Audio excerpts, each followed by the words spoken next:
Would you know what to do if you were evicted tomorrow? Would you have the resources to find new housing, the money for a down payment, or even a deposit on a new apartment? Not many of us do. CBS reports that 60% of all Americans cannot deal with $1,000 emergency tomorrow, and that only 1 in 5 of us have any emergency funds whatsoever. The need for affordable housing is an ever increasing problem in our country, especially here in Florida. According to the Center of Budget and Policy Procedure, over 32,000 Floridians experienced homelessness on a single night in 2024. The median rent in Florida has outpaced the median income by over 20% in the past 20 years. As a healthcare worker in Florida homes, I have seen firsthand the struggle of the elderly and the disabled to maintain a quality life with income or insecure financing. As a home health aide, I have struggled to make ends meet with an income barely equal to poverty levels. Over 1.6 million Floridians spend over 50% of their income on housing each month. According to the National Low Income Housing Coalition, the federal government considers spending 30% of more on your income and on rent as unaffordable, and 50% of or more as extremely low income.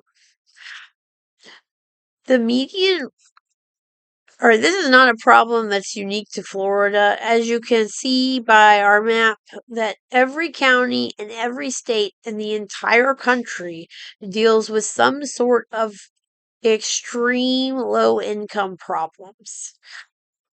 Families who pay this much money for rent go without other normal necessities such as food and medications just so they can keep a roof over their head.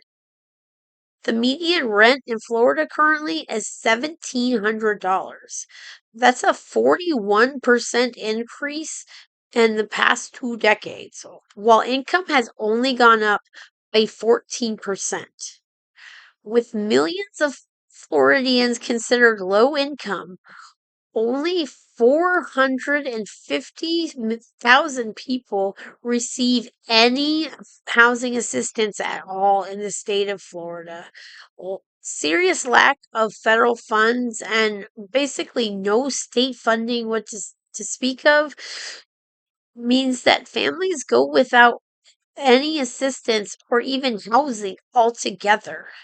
And over half of these families contain children or at least one working adult, with over 77,000 children living in unstable or no housing altogether. These numbers may be staggering, but there's hope and new ideas for the future. Not There's a need for uh, more funding for sure and policy change, but not much has changed in the way of policy for housing assistance since its inception during the Great Depression. In a Time magazine article by Lily Genzer, the argument is made for policy reforms to go past single family zoning laws and auxiliary dwelling units and end the stigma of public housing.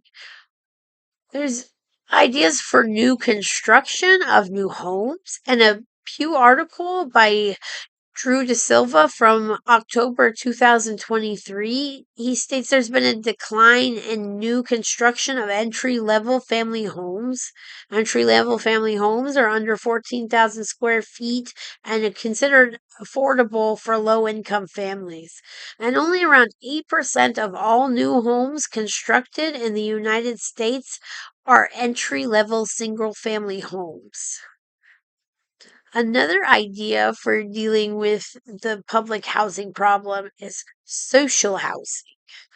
Social housing are new developments that are for meet middle income to low income families, new construction, good construction, which is very important, good construction. Good construction for these families where they cap the rent at 10%, with many different types of incomes and many different types of families living together and desirable parts of cities. One of the most important things people can do to change policy is get out and vote. Research your candidates, make sure they have a good record for when it comes to public housing and housing assistance, and make sure you take part in local elections. That's where you can have the biggest influence with your vote. Write your congressman. Change happens in your backyard. As discussed, this ever growing problem with housing assistance and no foreseeable change in policy on the way, you can be our biggest ally. Help us and find change in policy and funding. Thanks.